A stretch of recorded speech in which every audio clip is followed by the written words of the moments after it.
दोस्तों स्वागत है आप सभी का बिहार समाचार में। दोस्तों चलिए बिहार के तमाम 15 बड़ी खबरों के बारे में इस वीडियो में जानते हैं। तो फटाफट से आप सभी कमेंट बॉक्स में जरूर बताएं कि आप बिहार के किस जिले में रहते हैं। साथ ही अपनी तरफ से आप इस वीडियो को एक प्यारा लाइक जरूर कर दें। साथ ही आपके मन में अगर कोई भी सवाल हो तो आप हमें नीचे कमेंट बॉक्स में जरूर पूछें। आज की सबसे पहली खबर, बिहार में 1 जून के बाद भी बढ़ेगा लॉकडाउन लेकिन मिलेगी कई छूटें। सोमवार को फैसले से पहले सरकार ने किया मंथन। जी हाँ, बिहार में 1 जून तक के लिए लागू लॉकडाउन को 1 सप्ताह के लिए और बढ़ाया जाएगा, लेकिन सरकार कई छूट देने पर सहमत है। आज यानी सोमवार को लॉकडाउन पर फैसले के लिए बिहार सरकार के क्राइसिस मैनेजमेंट ग्रुप की बैठक होनी है। उससे पहले राज्य सरकार ने जिला अधिकारियों से लेकर स्वास्थ्य, आपदा प्रबंधन और दूसरे विभागों से फीडबैक ले लिया है। सभी ने लॉकडाउन को बढ़ाने की मांग की है। राज्य सरकार के एक अधिकारी ने बताया कि लगभग सभी जिलाधिकारी लॉकडाउन को बढ़ाने की मांग कर रहे हैं। उनका कहना है कि सूबे में लॉकडाउन लगने के बाद कोरोना के मामलों में काफी कमी आई है, लेकिन फिर भी स्थिति पूरी तरीके से नियंत्रित नहीं हुई है। अगली बड़ी खबर, हाईकोर्ट के इतिहास में पहली बार गर्मी की छुट्टी में नहीं दाखिल होगी कोई जमानत अर्जी, वकीलों ने जताया विरोध। पटना हाईकोर्ट के इतिहास में पहली बार गर्मी की छुट्टी के दौरान जमानत की अर्जी दाखिल नहीं होगी। हाईकोर्ट की ओर से जारी निर्देश में गर्मी छुट्टी के दौरान कोई भी जमानत की अर्जी दायर नहीं करने की जानकारी दी गई है। हाईकोर्ट में गर्मी की छुट्टी 23 मई से 20 जून तक रहेगी। इस बात को लेकर हाईकोर्ट के वकीलों ने विरोध जताया है। वहीं एडवोकेटेड एसोसिएशन के अध्यक्ष तथा वरीय अधिवक्ता योगेश चंद्र वर्मा ने एक पत्र हाईकोर्ट के मुख्य न्यायाधीश को दिया है। उन्होंने पत्र में लिखा है कि हाईकोर्ट के इतिहास में पहली बार गर्मी की छुट्टी के दौरान जमानत अर्जी दायर करने से रोक दिया गया है। उन्होंने हाईकोर्ट नियमावली के नियम 4 का हवाला देते हुए कहा कि गर्मी छुट्टी के दौरान जमानत अर्जी दायर करने का प्रावधान है, लेकिन इस प्रावधान को नजरअंदाज कर गर्मी की छुट्टी की जमानत अर्जी दायर करने से रोक दिया गया है। अगली बड़ी खबर, कोरोना से अनाथ हुए बच्चों की देखभाल करेगी नीतीश सरकार, हर महीने देगी 1500 रुपये। जी हाँ, कोरोना महामारी के बीच बिहार के मुख्यमंत्री नीतीश कुमार ने बड़ा ऐलान किया है। मुख्यमंत्री नीतीश कुमार ने अब ऐसे बच्चे जिनके माता पिता दोनों की मृत्यु हो गई है और जिनमें से कम एक की मृत्यु कोरोना वायरस संक्रमण से हुई है, उन्हें बाल सहायता योजना अंतर्गत राज्य सरकार द्वारा 18 वर्ष होने तक 1500 रुपये प्रति माह दिए जाने की घोषणा की है। सीएम नीतीश कुमार ने ट्वीट करके कहा कि ऐसे बच्चे बच्चियां जिनके माता पिता दोनों की मृत्यु हो गई है, जिनमें कम से कम एक की मृत्यु कोरोना से हुई हो, उनको बाल सहायता योजना अंतर्गत राज्य सरकार द्वारा 18 वर्ष होने तक 1500 रुपये प्रति माह दिया जाएगा। उन्होंने कहा कि जिन अनाथ बच्चे बच्चियों के अभिभावक नहीं है, उनकी देखरेख बाल गृह में की जाएगी। ऐसे अनाथ बच्चियों की कस्तूरबा गांधी बालिका आवास विद्यालय में प्राथमिकता पर नामांकन कराया जाएगा। अगली बड़ी खबर, 21,000 तक कमाने वालों के लिए खबर, कोरोना से गई जान तो परिवार को मिलेगी पेंशन। जी हाँ, कोरोना संक्रमण की दूसरी लहर ने लाखों लोगों की जान ले ली है। कई ऐसे परिवार हैं जिन्होंने अपने कमाई करने वाले सदस्य को इस महामारी में खो दिया है। ऐसे में केंद्र सरकार ने उन परिवारों की मदद करने के लिए कई महत्वपूर्ण घोषणाएं भी की है। इस कड़ी में कोविड-19 के कारण अपनी जान गंवाने वालों के आश्रितों को कर्मचारी राज्य बीमा निगम के तहत पारिवारिक पेंशन दी जाएगी। आपको बता दें कि कर्मचारी राज्य बीमा निगम का लाभ उन कर्मचारियों को उपलब्ध है जिनकी मासिक आय 21,000 रुपये या इससे कम है। हालांकि दिव्यांगजनों के मामले में आय सीमा 25,000 रुपये तय की है। सरकार ने कहा कि ऐसे पीड़ित परिवार सम्मान का जीवन जी सके और जीवन स्तर को बेहतर बनाए रख सके, इसीलिए यह सुविधा उपलब्ध की गई है। आपकी जानकारी के लिए बता दें कि यह लाभ 24 मार्च 2020 से लागू माना जाएगा और इस तरह के सभी मामलों के लिए यह सुविधा 24 मार्च 2022 तक उपलब्ध होगी। इन व्यक्तियों के आश्रित पारिवारिक सदस्य मौजूदा मानदंड के अनुसार संबंधित कर्मचारी या कामगार के औसत दैनिक वेतन या पारिश्रमिक के 90% के बराबर पेंशन का लाभ पाने के हकदार होंगे। अगली बड़ी खबर, बिहार में 7 दिनों के अंदर मिल सकेगा कोरोना से हुई मौत के बाद मृत्यु प्रमाण पत्र, मुख्य सचिव ने सभी जिलों को दिए सख्त निर्देश। जी, राज्य में इस कोरोना काल के दौरान लोगों को मृत्यु प्रमाण पत्र बनाने में काफी समस्या होने लगी है। खासकर कोरोना से जिन लोगों की मौत हुई है उन्हें मृत्यु प्रमाण पत्र देने में संबंधित निकाय या जिला काफी देर कर रहा है। जिला स्तरीय कार्यों में इसे लेकर काफी फजीयत हो रही है। इस वजह से लोगों को काफी परेशानी हो रही है। कई जिलों में सरकारी अस्पतालों से भी कोरोना से मौत होने पर मृत्यु प्रमाण पत्र देने में काफी समस्या होती है। हाल ही के कुछ दिनों में इसकी दर्जनों शिकायत राज्य सरकार को मिली है। अब मृत्यु प्रमाण पत्र परिजनों को देने में देरी को सरकार ने गंभीरता से लिया है और सभी जिलों को कड़े निर्देश दिए गए हैं। कई स्थानों से सामान्य मृत्यु होने की स्थिति में भी मृत्यु प्रमाण पत्र जारी करने में काफी देर हो रही थी। इस स्थिति को देखते हुए मुख्य सचिव त्रिपुरारी शरण ने सभी जिलों को सख्त निर्देश दिया है कि सभी लंबित मामलों का तुरंत निपटारा करें। जिन जिलों में 7 दिन से ज्यादा पुराने मामले लंबित पड़े हैं तो संबंधित डीएम को इसका कारण स्पष्ट रूप से बताना होगा। अगर किसी व्यक्ति की मौत होने के 7 दिन के अंदर मृत्यु प्रमाण पत्र नहीं मिलता है तो डीएम को स्वयं इसे देखना होगा।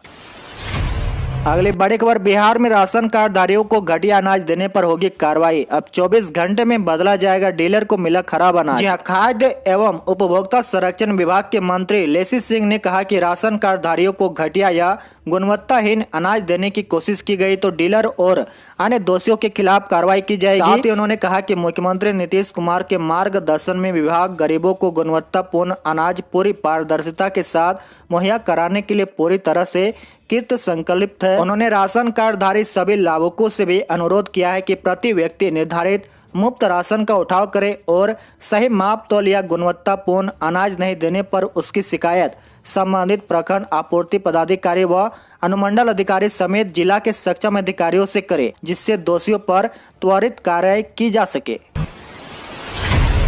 अगली बड़ी खबर, कोरोना संकट के बीच सरकार ने लोगों की मदद के लिए जारी किए 4 हेल्पलाइन नंबर। निजी चैनलों से की यह अपील। जी हां, कोरोना संकट के बीच केंद्र सरकार ने लोगों की मदद के लिए 4 हेल्पलाइन नंबर जारी करते हुए निजी टीवी चैनलों से अपील की है कि वे राष्ट्रीय स्तर के इन 4 हेल्पलाइन नंबरों के बारे में जागरूकता को बढ़ावा दे। केंद्रीय सूचना और प्रसारण मंत्रालय ने कहा कि वे एक टिकर के रूप में समय समय पर विशेष रूप से प्राइम टाइम के दौरान इनके प्रसारण पर विचार कर सकते हैं। आपको बता दें कि इन 4 हेल्पलाइन नंबरों में स्वास्थ्य एवं परिवार कल्याण मंत्रालय की राष्ट्रीय हेल्पलाइन संख्या 1075, महिला एवं बाल विकास मंत्रालय का चाइल्ड हेल्पलाइन नंबर 1098 और सामाजिक न्याय और अधिकारिता मंत्रालय की वरिष्ठ नागरिक हेल्पलाइन 14567 शामिल है। इसके अलावा मनोवैज्ञानिक सहायता के लिए राष्ट्रीय मानसिक स्वास्थ्य एवं तंत्रिका विज्ञान संस्थान का हेल्पलाइन नंबर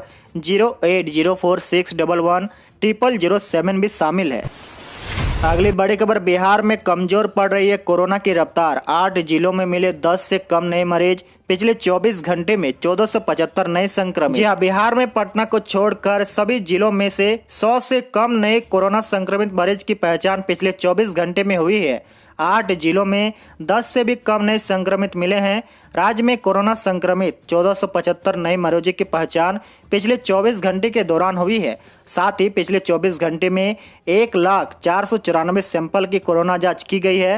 राज्य में कोरोना संक्रमण दर 1.46% हो गई है। वहीं आपको बता दें कि पटना में सर्वाधिक 161 नए कोरोना संक्रमित मरीज की पहचान की गई है, जबकि शेष 37 जिलों में 100 से कम नए संक्रमित मिले हैं। राज्य के 8 जिलों में से 10 से कम नए संक्रमित मरीज मिले हैं, जिसमें अरवल में 5, औरंगाबाद में 9, बांका में 3, भोजपुर में 7, बक्सर में 2, जहानाबाद में 6, कैमूर में 4 और शेखपुरा में 5 नए कोरोना संक्रमित की पहचान हुई है। दूसरी तरफ अब देश में नहीं होगी कोरोना वैक्सीन की कमी। जुलाई में 20 से 25 करोड़ टीके का उत्पादन लक्ष्य, सीरम इंस्टीट्यूट ने दिया यह भरोसा। जी हां, सरकारी सूत्रों के हवाले से ऐसी खबर आ रही है कि देश में वैक्सीन की कमी को मिटाने के लिए सरकार ने जुलाई महीने में 20 से 25 करोड़ टीके के उत्पादन का लक्ष्य तय किया है, जबकि अगस्त सितंबर में 30 करोड़ डोज के उत्पादन का लक्ष्य तय किया है। कल सीरम इंस्टीट्यूट ऑफ इंडिया ने सरकार से कहा कि वह जून महीने में कोरोना वैक्सीन कोविशील्ड की 10 करोड़ डोज उपलब्ध करा देगा। यह जानकारी कंपनी के वरिष्ठ अधिकारी के सौजन्य से मिली है। साथ ही कंपनी ने कहा कि हमें यह सूचना देते हुए खुशी महसूस हो रही है कि हम जून महीने में कोविशील्ड की 10 करोड़ डोज बनाने में सक्षम होंगे। अगली बड़ी खबर, देश में कोरोना पर राहत भरी खबर। पहली लहर में पीक के बाद नए केस घटने में 6 हफ्ते लगे। दूसरी लहर में 3 हफ्ते बाद रोजाना के केस 50 तक घटने लगे। देश में कोरोना की दूसरी लहर जिस रफ्तार से बढ़ी थी, उसी रफ्तार से उसमें कमी भी रिकॉर्ड की जा रही है। रोजाना केसों के 7 दिन के औसत की बात करें तो दूसरी लहर के पीक से महज 3 हफ्तों में ही कोरोना के रोजाना मामलों में 50% तक की कमी रिकॉर्ड की गई है। 7 दिन के औसत मामलों के मुताबिक देश में पहली लहर का पीक 8 मई को था, जब 3,91,263 कोरोना के मामले रिकॉर्ड किए गए थे। इन आंकड़ों में बीते दिन 50% तक की गिरावट देखी गई है, यानी 29 मई को यह आंकड़ा 1,95,183 तक पहुंच गया था। अब यह केस घटकर 1,60,000 के करीब पहुंच गया है। अगली बड़ी खबर, निजी जमीन पर पौधे लगाएं, 5 साल तक हर महीने पैसे और चापाकल लगाने का खर्च बिहार सरकार देगी। बिहार में 33% हरित आवरण का लक्ष्य हासिल करने के लिए बिहार विकास विभाग मनरेगा के तहत चालू वित्तीय वर्ष में 2 करोड़ पौधे लगाएगा। सरकार निजी भूमि पर पौधारोपण करने वालों को प्रोत्साहित करेगी। ग्रामीण विकास विभाग ने बीते वित्तीय वर्ष के मुकाबले इस बार 80,000 पौधे अधिक लगाने का लक्ष्य तय किया है। ग्रामीण विकास मंत्री श्रवण कुमार ने बताया कि मनरेगा में सामाजिक वानिकी योजना के तहत सभी 38 जिलों के प्रत्येक ग्राम में सघन वृक्षारोपण अभियान चलाया जाएगा। योजना के तहत 1.5 करोड़ लकड़ी वाले और 50 लाख फलदार पौधे लगाए जाएंगे। इसके साथ ही उन्होंने घोषणा की कि अनुमान्य श्रेणी के व्यक्तियों की निजी भूमि पर लगाए गए पौधों की सुरक्षा हेतु गेबियन के साथ सिंचाई हेतु चापाकल या ट्राली से पटवन की सुविधा ग्रामीण विकास विभाग देगा। निजी भूमि के मामले में यदि 2 इकाई के क्लस्टर 200 मीटर की दूरी के अंदर उपलब्ध हो तो उन 2 इकाइयों के लिए एक चापाकल के लिए सरकार अनुदान देगी।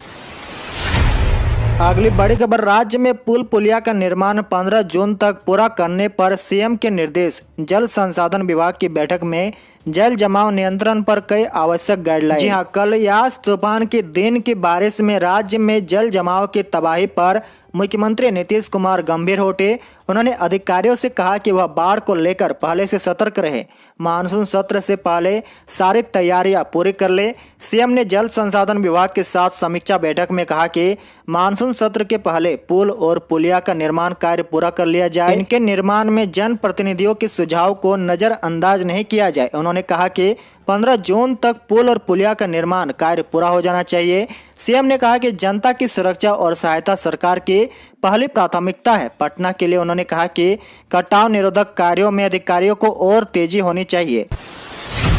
दूसरी तरफ बिहार में 12 या 13 जून को आएगा मानसून। प्रदेश में कमजोर पड़ा यास तूफान, पूर्णिया से प्रवेश करेगा मानसून। पूर्वी बिहार से गुजर रही है टर्फ लाइन। बंगाल की खाड़ी से बिहार और पूर्वी उत्तर प्रदेश की तरफ शिफ्ट होने वाला यास तूफान बिहार के दक्षिण हिस्सों में कमजोर हो चुका है।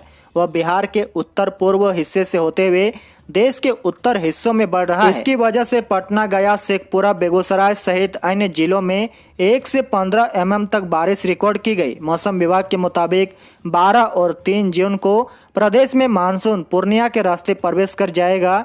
इसके बाद प्रदेश के सभी हिस्सों में बारिश होगी। इसके साथ उन्होंने बताया कि पूर्वी पश्चिम चंपारण, सिवान, गोपालगंज, सीतामढ़ी, मधुबनी, दरभंगा, वैशाली, समस्तीपुर, किशनगंज, सुपौल सहित बिहार के 19 जिलों में 15 से 65 mm तक बारिश होने का अनुमान है। टर्फ लाइन गुजरने के कारण यह संभावना जताई जा रही है। अगली बड़ी खबर, 1 जून से खुलेगा विश्वविद्यालय, अगले माह से शुरू होगी परीक्षाएं। जहां पाटलिपुत्र विश्वविद्यालय में समर वेकेशन के बाद सबसे पहले परीक्षा की तैयारी शुरू रहेगी। 1 जून से पाटलिपुत्र विश्वविद्यालय प्रशासनिक कार्यों के लिए खुल जाएगा। इससे पहले यहां बीएड और एलएलबी की परीक्षाएं फॉर्म भरने की प्रक्रिया शुरू हो चुकी है। विश्वविद्यालय कैंपस में प्रशासनिक कार्य शुरू होते ही दूसरी परीक्षाओं की तिथियां भी शीघ्र घोषित करने की तैयारी है। इस संबंध में पाटलिपुत्र विश्वविद्यालय के परीक्षा नियंत्रक डॉक्टर महेश मंडल ने बताया कि छात्रों के हित को ध्यान में रखते हुए एकेडमिक गतिविधियों को तेज करना जरूरी है, लेकिन हालात का रिव्यू होना भी जरूरी है। और अंत की बड़ी खबर, बिहार के लीची को मिलेगी पहचान, ब्रिटेन के प्रधानमंत्री चखेंगे स्वाद। पीएम मोदी ने जताया किसानों का आभार। जी हां, बिहार की शाही लीची का स्वाद ब्रिटेन के प्रधानमंत्री भी चखेंगे। प्रधानमंत्री नरेंद्र मोदी ने मन की बात में लीची के लंदन जाने की चर्चा की तो बिहार के किसानों का सीना चौड़ा हो गया। पीएम ने कहा कि इससे देश का गौरव बढ़ा है। इससे शाही लीची को जीआई टैग दिलाने की पहल करने वाले अधिकारी और वैज्ञानिक भी खुश होंगे। आज के लिए आपका सवाल बताएं कि 1 जून के बाद बढ़ने वाले लॉकडाउन में किन किन चीजों को छोड़ देनी चाहिए। इसका जवाब आप हमें नीचे कमेंट बॉक्स में जरूर बताएं।